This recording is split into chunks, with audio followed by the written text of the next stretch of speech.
साथियों नमस्कार, मेरा नाम है पवन कुमार। आपका स्वागत है इस कार्यक्रम में। जिस तरह से आकाश आनंद के कार्यक्रम चल रहे हैं, जिस तरह से आकाश आनंद जनसभा कर रहे हैं, जिस तरह से आकाश आनंद चौपाल कर रहे हैं, काफी सुर्खियों में है।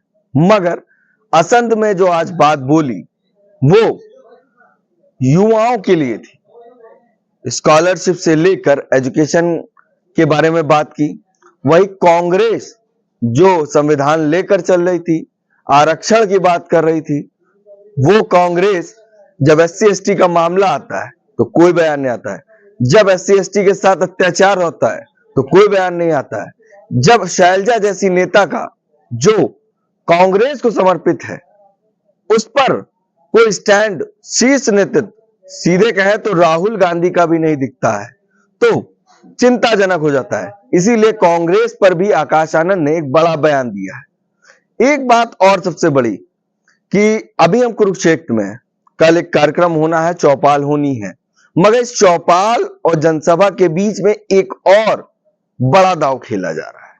जी हां, जहां पर चौपाल होनी होती है आकाश आनंद की, उससे पहले एक टीम पहुंचती है जो गांव वालों को इकट्ठा करती है, वहां के बच्चों को इकट्ठा करती है और एक नाटक पेश करती है। जी हां, जिसको कहते हैं नुक्कड़ नाटक। उस नुक्कड़ नाटक में बसपा के द्वारा किए गए काम और बसपा की जो सोच है, हरियाणा में जिस डेवलपमेंट की जरूरत है, हरियाणा में जो कमजोरियां हैं, जो युवाओं को कमजोर करी, उन विषयों पर वो नुक्कड़ नाटक द्वारा बताया जाता है। इस नुक्कड़ नाटक का वीडियो मैं कल सुबह आपको पेश करूंगा। मगर आकाश आनंद ने जो बात कही, बड़ी बारीक बातें कांग्रेस और भाजपा दोनों पर कही। देखिए ये हमारा वीडियो। साथियों, इन्होंने सिर्फ एक क्षेत्र में, शिक्षा के एक क्षेत्र में इन्होंने तरक्की करी है, वो है पेपर लीक करने में। आए दिन यहां पर कोई ऐसा नहीं जाता, कोई ऐसा दिन नहीं जाता जहां पर जब आपको पेपर लीक खबरें नहीं आती। कोई भी सरकारी ऐसा डिपार्टमेंट नहीं बचा जिसकी परीक्षा का पेपर ना लीक हुआ हो। आप साथियों जानते हैं कि जब बच्चों के पेपर लीक होते हैं तब कितनी तकलीफ आती है। आपके बच्चे इतने दिन रात मेहनत करके वो परीक्षा की तैयारी करते हैं इस उम्मीद से कि मेरी नौकरी लग जाएगी तो मैं भी अपने माँ बाप का नाम रोशन करूंगा गांव बिरादरी में जाके। मेरा बाप भी जब चौपाल पे बैठेगा तो वो भी बड़े गर्व से बोलेगा कि भाई मेरा बेटा तो थानेदार लग गया, मेरा बेटा तो सिपाही लग गया। परंतु क्या होता है, नहीं, नौकरी नहीं देते, पेपर लीक कर देते और बहाना बना लेते कि भाई पेपर लीक हो गया तो हमने नौकरियां रद्द कर दी। अब बताइए, पढ़ाएंगे नहीं, लिखाएंगे नहीं, नौकरी नहीं देंगे तो ऐसी पार्टी को क्या दोबारा दोहराएंगे? ऐसी पार्टी को दोबारा ना है। वो सरकार बदलनी है। जिंदाबाद जिंदाबाद जिंदाबाद। साथियों, अगर हम शिक्षा की बात करें तो भाजपा पिछले 10 साल से यहां पर है और इन्होंने पिछले 10 सालों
साथियों, जैसा कि आप लोग जानते हैं कि अभी हाल ही में सुप्रीम कोर्ट ने एक सब कास्ट कैटेगराइजेशन के बारे में जजमेंट पास किया था।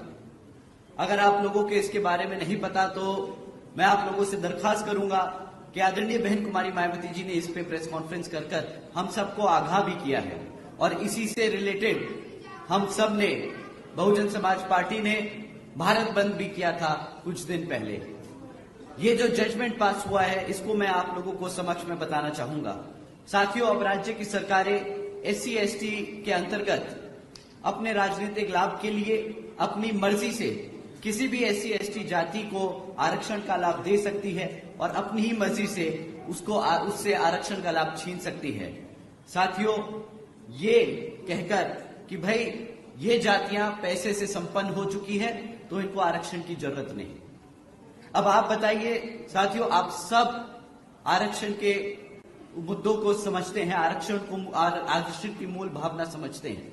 हम सब जानते हैं कि आरक्षण की मूल भावना प्रतिनिधित्व की है, समाज को आगे बढ़ाने की है एक साथ। लेकिन ये लोग बार बार ऐसी जजमेंट पास कर इसको गरीबी हटाओ गरीबी मिटाओ जैसी योजना बनाने की कोशिश करते हैं। साथियों, भाजपा और कांग्रेस ने सोची समझी साजिश के तहत ये जजमेंट पास कराया। देश में से आरक्षण को खत्म करने के लिए इन्होंने ये पहला कदम लिया है। आदरणीय बहन जी ने इस फैसले पे सवाल उठाया और पूछा कि क्या जिन्हें आरक्षण का लाभ मिला है, क्या आज वो उनकी सामाजिक स्थिति इतनी बेहतर हो गई है, क्या उनके साथ क्या भेदभाव खत्म हो गया है। यहाँ बैठे हमारे सब बिरादरी के साथी लोग हैं, आप सबके दोस्त यार, आपके सब साथी SC/ST जाति से भी आते हैं, हमारे SC/ST जाति के साथी लोग हैं। आप बताइए, क्या आप लोगों के साथ भेदभाव खत्म हो चुका है? बताइए, क्या आप लोगों को वो सम्मान मिलने लगा? उसी क्रम में साथियों, जिस तरीके से आप लोग समझते हैं कि हमें आज तक वो सम्मान नहीं मिल पाया, अभी इसमें बहुत लंबा समय लगेगा, हमें इस पे बहुत काम करना पड़ेगा। हमें सब लोगों को एक साथ लाकर उन्हें समझाना पड़ेगा कि क्यों SC/ST जातियां पिछड़ी रह गई हैं। साथियों, ये SC समाज को बांटने के लिए इन्होंने शुरुआत की है। जब आप एक समाज से आरक्षण ले सकते हो और दे सकते हो तो वो क्या आपस में गुट बनाने की कोशिश करेंगे, बांटने की कोशिश करेंगे, आपस में झगड़ा कराने की कोशिश करेंगे। साथियों, SC समाज की आजादी छीनने की शुरुआत है, ये संविधान को बदलने की शुरुआत है।